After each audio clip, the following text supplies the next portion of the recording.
Hallelujah. পড়ছি আমি প্রথম পিতর 3:8। অবশেষে বলি, তোমরা সকলে সমমনা, বড় দুঃখের দুঃখী, ভাতৃপ্রেমিক, স্নেহবান ও নম্র হও।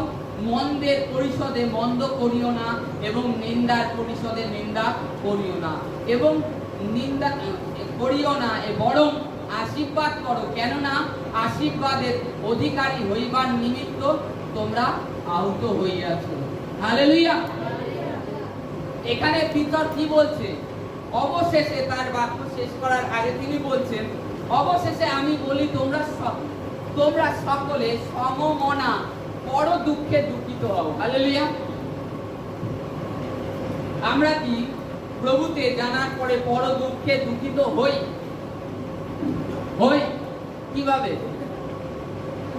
একজন খেতে পাচ্ছে না, তুমি কি না খেয়ে থাকো? তুমি তো খেয়ে যাচ্ছ। কিভাবে হলো তাহলে? উদাহরণস্বরূপ এখানে বাইবেলে কি বলছে?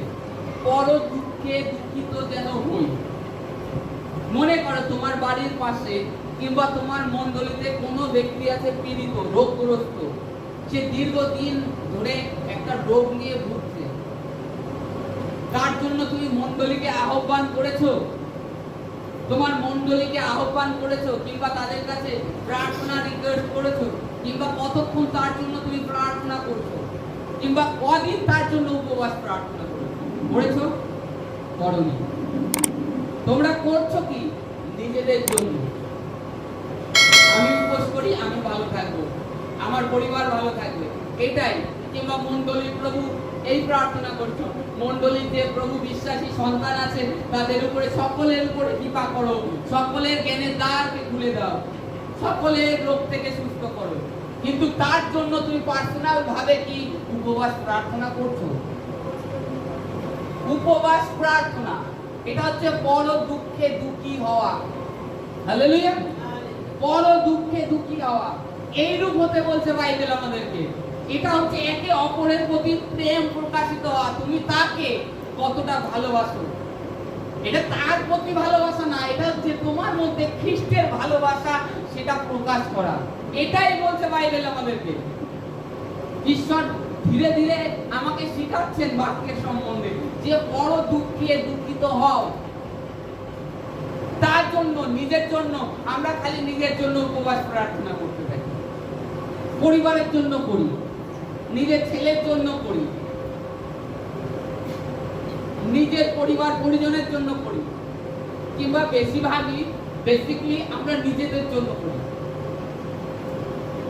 এখানে বাইবেল এটা বলছে অপরের জন্য বড় দুঃখে দুঃখিত হও। নিজে না খেয়ে দেখো, এমন ব্যক্তি খেতে পাচ্ছে না, তাকে দাও,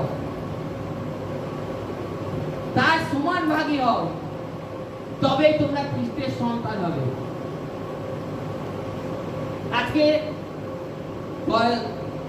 আজ থেকে 2 সপ্তাহ আগে আমি বলছিলাম যে মণ্ডলীর মধ্যে যে তোমাদের মধ্যে দলাদলি যেন এটা না থাকে। এই স্থানটা কে নিয়ে নিচ্ছে জানো? শয়তান। তোমরা একটু তার মানে সে যে কিভাবে কাজ করছে এটা ধারণা করতে পারছো না। জাস্ট একটা ক্লু তোমাদের মধ্যে ঢেলে দিয়েছে। এই তোমাকে গোপালদা এই কথা বলেছে, তুমি সেটাকে গিট বেঁধে রেখে দিয়েছো, শয়তান ওই স্থানটা নিয়ে নিয়েছে দ্বন্দ্ব সৃষ্টি করা। বুঝতে পারছো না? তোমাকে ঈশ্বর থেকে দূরে সরিয়ে নিচ্ছে। তোমার ঈশ্বরের আওয়াজ শোনা তোমার জীবনে বন্ধ করে দিচ্ছে। বন্ধ করে দিয়ে তুমি ঈশ্বর থেকে অনুগ্রহ বঞ্চিত হয়ে যাচ্ছ। আর তুমি আনাপ চানাপ এদিক ওদিক বলে বেড়াচ্ছ, তখন তুমি পাপের মধ্যে লিপ্ত হয়ে যাচ্ছ। কি? পাপের মধ্যে। আজকে আমি বাইবেলটা নতুন নিয়ম পুরাতন নিয়মটা ভালো করে ফলো করছিলাম। এদিনকে শামুয়েল কাকে অভিষেক করেছিল? প্রথমে শাউলকে, রাজা শাউলকে। তারপরে অভিষেক করে কাকে? দাউদকে। দাউদকে রাজা করার জন্য ঈশ্বর পরে, যেহেতু শাউল ঈশ্বরের আজ্ঞাকারিতা ছিলেন না বলে শামুয়েলকে ঈশ্বর আজ্ঞা দিলেন, যিশায়ের পুত্র দাউদকে গিয়ে তুমি অভিষেক করো। অভিষেক করলেন, শৌলের উপর থেকে ঈশ্বরের আত্মা চলে গেলেন। ঈশ্বর থেকে একটা দুষ্ট আত্মা শৌলের উপরে চলে আসলো। চলে আসার পরে কি হলো, এখানে যদি দেখি বাইবেলে, দুষ্ট আত্মা চলে আসলো। এবার শৌলের উপরে যখন দুষ্ট আত্মা নেমে আসলো, শৌল কি করলো? শৌল যে দাউদ, যে ঈশ্বর তাকে অভিষেক করেছে, এবার দাউদকে মারার চেষ্টা করছে। হালেলুয়া! কাকে মারার চেষ্টা করছে? দাউদকে। কারণ তার উপরে ঈশ্বরের অভিষেক এসে গেছে। এটা শৌল জানে, কারণ শৌলের মধ্যে দুষ্ট আত্মা এসেছে, যে ঈশ্বরের অভিষেক তার উপরে এসেছে। কার অভিষেক? ঈশ্বরের। ঈশ্বরের অভিষেক যখন এসেছে, এর পরবর্তী আমি রাজার সিংহাসনে এখন আছি, কিন্তু আমার অবর্তমানে এই সিংহাসনে আমার বংশ কেউ পাবে না। আমার এই যে সিংহাসন, আমার বংশ কেউ পাবে না। কে পাবে? দাউদ পাবে। দাউদ কোথাকার? কে? যিশায়ের পুত্র, যে কিনা মাঠে ভেড়া চড়িয়ে বেড়াতো। হালেলুয়া! কি যে মাঠে ভেড়া চড়িয়ে বেড়াতো, সে কিনা এই সিংহাসন, রাজার সিংহাসন সে পাবে। কে? দাউদ পাবে। তার মধ্যে সেই হিংসা, জ্বলনের আত্মা কাজ করতে থাকে, আর বারবার সে দাউদকে বধ করার চেষ্টা করে। কি করে? বারবার দাউদকে বধ করার চেষ্টা করে, কিন্তু সে বারবার সে নিরাশ হয়ে যায়, দাউদকে মারতে পারে না। কারণ ঈশ্বর সদাপ্রভুর হাত তার উপরে এসেছে। ঈশ্বর সদাপ্রভুর হাত তার উপরে এসেছে।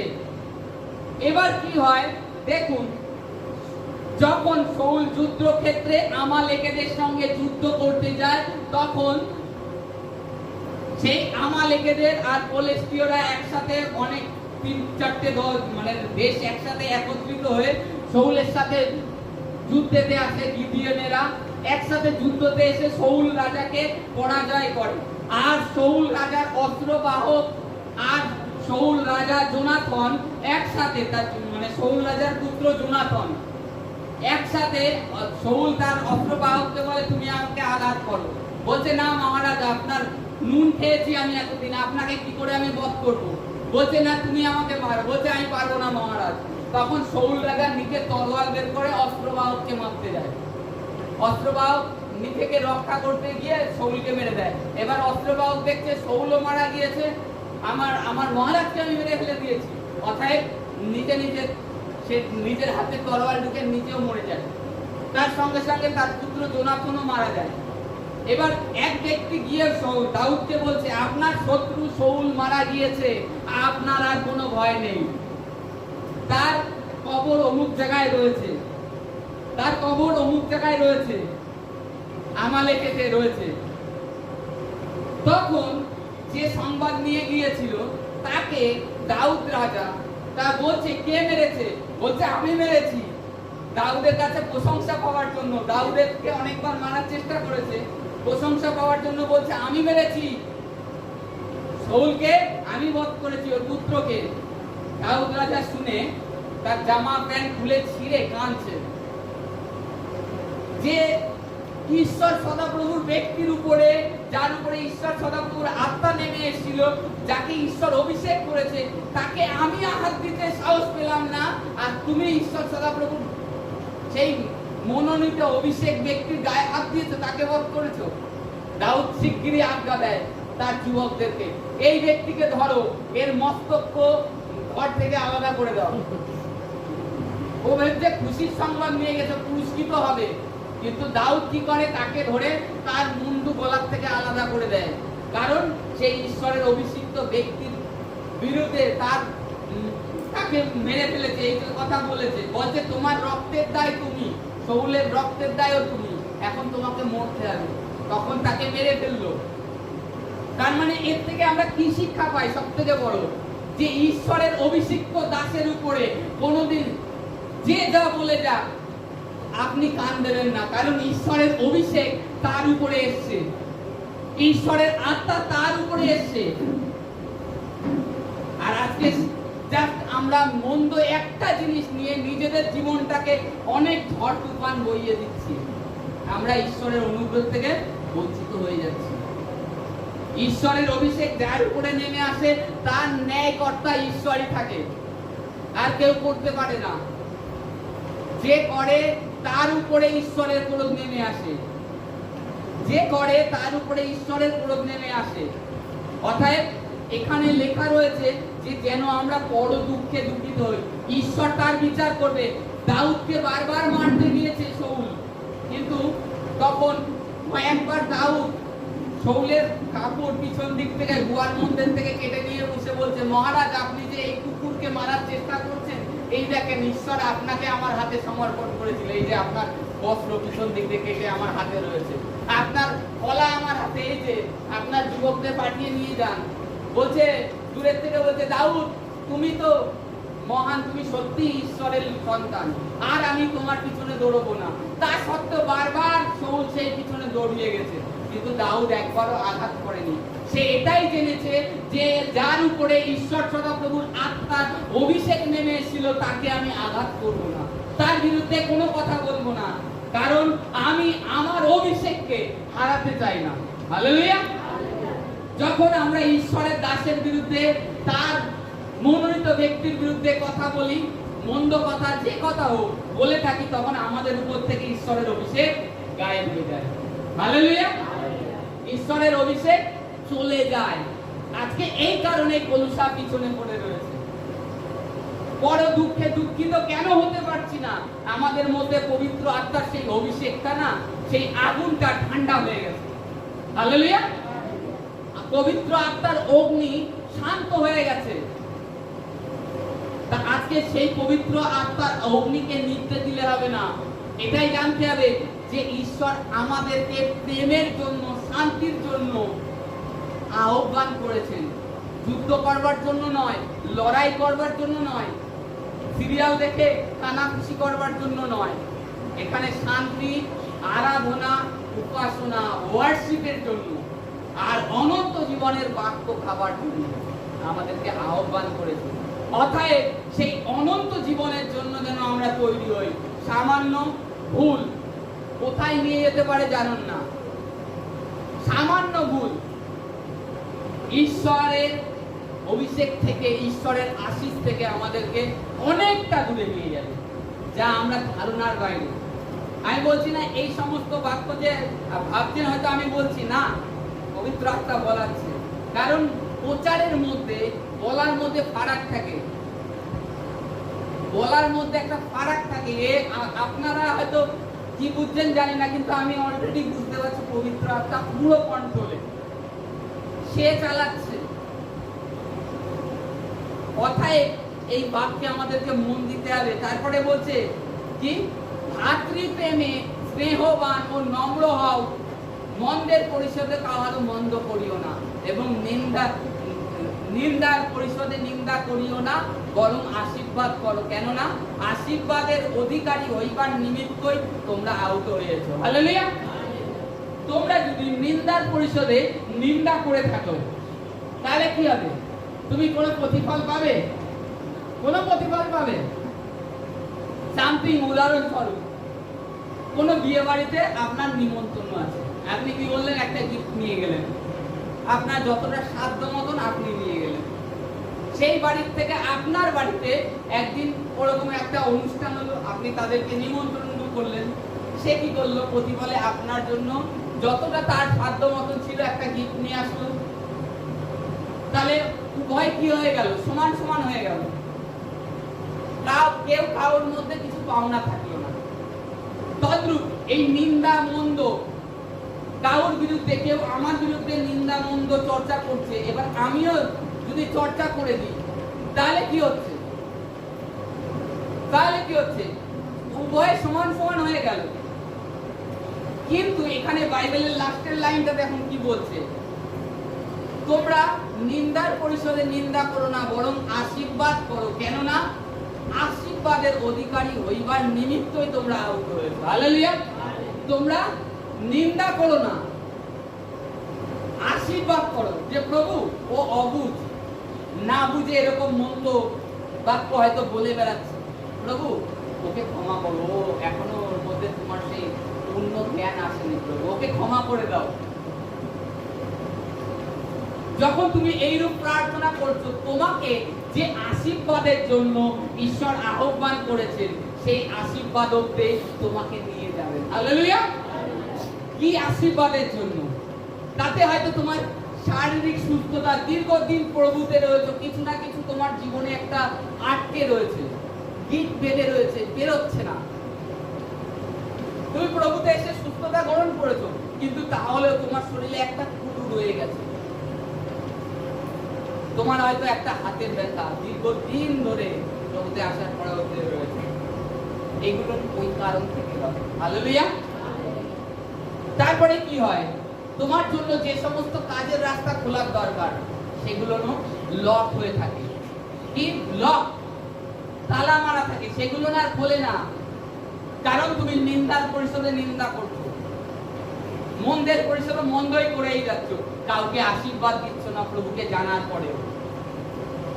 ভাতৃগণে একে অপরের সহিত নম্রতা, প্রেমের সহিত চলতে বলছে আমাদেরকে। আর যে আশীর্বাদের জন্য ঈশ্বর আমাদেরকে আহ্বান করেছেন সেই আশীর্বাদ আর পাচ্ছি না। হালেলুয়া। আশীর্বাদ আর পাচ্ছি না। যে কি আশীর্বাদের জন্য ডেকেছে ঈশ্বর? প্রত্যেকটা ব্যক্তির জীবনে একটা আশীর্বাদ লুকিয়ে আছে এখানে। যে যে প্রভুতে বিশ্বাস্ত হয়েছে, তাকে স্বীকার করেছে, গ্রহণ করেছে, তার জন্য একটা আশীর্বাদ ঈশ্বর রেখে দিয়েছে। সে যেই হয়ে থাকে, যা হয়ে থাকে, আশীর্বাদটা রয়েছে। তার জন্য আপনাকে পরিশ্রম করতে হবে। আপনাকে বাইবেলে আগে কি পাপ, তার থেকে নিজেকে দূরে রাখতে হবে। নিন্দার পরিষদে নিন্দা করা যাবে না, মন্দের পরিষদে মন্দ করা যাবে না। আমি প্রথমে বলছিলাম যে এক গালে চড় মারলে আর একটা গাল ফিরিয়ে দিতে হবে প্রভুর বাক্যে। অর্থাৎ যে আশীর্বাদের জন্য আহ্বান করেছে সেই আশীর্বাদ, যে আশীর্বাদটা আপনার জন্য রেখেছে, হয়তো আর্থিক দিক থেকে আপনাকে বাড়াবে, হয়তো আপনাকে ঈশ্বরের রাজ্যের কাজ করাবে, আর ঈশ্বর আপনার পালন পোষণ, আপনার সমস্ত দায়িত্ব ঈশ্বর নিয়ে নেবে। সেই আশীর্বাদটা কেন বঞ্চিত? আপনারা এখনো শারীরিকভাবে জীবনযাপন করছেন, আত্মাতে জীবনযাপন করছেন না, আর এইগুলো ত্যাগ করছেন না, মাংসটাকে বাহক জ্ঞান করছেন। যখন এই সমস্ত চিন্তা ভুলে ঈশ্বরের চরণতলে সমস্ত কিছু সমর্পণ করে দেবেন, আপনারা যে আশীর্বাদের জন্য ঈশ্বর ডেকে নিয়ে এসেছে সেই আশীর্বাদকে পাবেন। হালেলুয়া। আমরা যদি দেখি বাইবেলে এই যে পিতর, পিতরকে কি বলেছিল প্রভু? পিতর, আমার পিছনে আসো, আমি তোমাকে মনুষ্যধারী করব। তুমি তো মৎস্যধারী না, আমি তোমাকে মনুষ্যধারী করব। কি এবার থেকে তুমি মানুষ ধরবে? তা প্রভু কি পিতরকে সেটা করেননি? করেছেন। ত্রাণনাথের জন্য তুমি মানুষ ধরবে। প্রভু এই কথা বলেছিল, তোমার ত্রাণনাথের জন্য মানুষকে ধরবে। এতদিন মাছ ধরে তো তোমার জীবিকা অর্জন করার জন্য, এখন থেকে তুমি মনুষ্য ধরবে তাদের আত্মাকে রক্ষা করবার জন্য। হালেলুয়া। আজকে প্রত্যেকের জীবনে একটা কলিং আছে। পৌলকে পুরো ইউরোপ, রোম সুসমাচারের জন্য ঈশ্বর আহ্বান করেছিল। আজকে আপনাদের জীবনে একটা কলিং আছে, আর আপনারা শরীর, ছোট ছোট জুগলিয়া, মিথ্যে জিনিস নিয়ে পড়ে রয়েছে। যে সংসার অসার, কত লোক রসাতলে চলে গেছে, তার মধ্যেই ঝামেলার মধ্যে পড়ে আছে। একবারও অন্তঃকরণের সহিত ঈশ্বরের কাছে আসছেন না, এই কারণের জন্য এই সমস্ত অনুগ্রহ থেকে বঞ্চিত। হয়তো আপনাকে ওয়ার্শিপ লিডারে ঈশ্বর এখানে দেখতে চায়, হয়তো আপনাকে তার একজন বিশ্বাস্ত দাস হিসাবে দেখতে চায়, হয়তো আপনাকে একজন প্রচারক হিসাবে ঈশ্বর দেখতে চায়, কিন্তু আপনারা সেই স্থানে পৌঁছানোর চেষ্টা করছেন। খালি আপনারা পড়ে আছেন, আমার পরিবার ভালো থাকে। আরে তুমি আগে প্রভুতে তো আসো, প্রভুকে সমর্পণ করে দাও, দেখবা তোমার পরিবারও ভালো থাকবে, তোমার পরিবার জন্য ভালো থাকবে। কারণ ঈশ্বর তোমাকে মঙ্গলের জন্যই আহ্বান করেছে, অমঙ্গলের জন্য আহ্বান করেননি। তোমাকে অনন্ত জীবন দেওয়ার জন্য আহ্বান করেছে, মারবার জন্য নয়। জগৎ শয়তান তোমাকে মেরে ফেলতে পারে, নাশ করতে পারে, সে তোমাকে নরকের দিকে নিয়ে যাবে, কিন্তু প্রভু অনন্ত জীবনে নিয়ে যাবে। হালেলুয়া। না আজকে কি চাও সেটা ভেবে নিজেরা বিচার করো, যে আজকে আমরা কি চাই, কি প্রয়োজন, কিসের জন্য আমি পৃথিবীতে এত লড়াই ঝগড়া অশান্তি গন্ডগোল কেন করছে মানুষ, সেটার দিকে ফলো করার, প্রভুর দিকে ফলো করো। শেষে গিয়ে বিচার করো, একদিন তো সমস্ত কিছুই তুই আমাকে চলে যেতে হবে। কার জন্য আমি লড়ছি, কার জন্য আমি কাঁদছি? ভাবো, সময় আছে, এখনো অনেক সময় ঈশ্বর হাতে হয়তো দিয়ে রেখে দিয়েছে। কত লোক এই মুহূর্তে হয়তো নিদ্রাগত হয়ে গেছে, নেই। কত লোক নিদ্রাগত হয়ে গেছে। কথায় নিজেদেরকে নিজেরা শুনবে না। যে আশীর্বাদের জন্য ঈশ্বর আহ্বান করেছে, সেই আশীর্বাদটাকে সম্পূর্ণরূপে গ্রহণ করো। আমি কি বললাম? এখানে বাইবেলে বলছে যে আমরা যখন নিন্দার পরিষদে নিন্দা করি, তখন কি হয়? আমাদের জীবনে কিছু না কিছু রোগ সমস্যা থেকে যায়। কেন বেরোয় না? তিমোথেওকে পৌল বলছে, তোমার মাঝে মধ্যেই পেটের সমস্যা হয়, তুমি মাঝে মধ্যে একটু একটু দ্রাক্ষা রস নিও। কিছু কিছু পাপ আছে, গুপ্ত পাপ, গুপ্ত সিক্রেট পাপ। সেই পাপ হয়তো তোমার জীবনে রয়ে গেছে, সেটা যাচ্ছে না। ওই কারণের জন্য তোমার ওইটা লেগে আছে। কেন বলছি? গভীরভাবে ফলো করো ঈশ্বরের বাক্যে, দেখবা, বুঝতে পারবা ঈশ্বর কি বলতে চাচ্ছে। তুমি পবিত্র হও, কারণ আমি তোমার ঈশ্বর সদাপ্রভু পবিত্র। Hallelujah, hallelujah, hallelujah.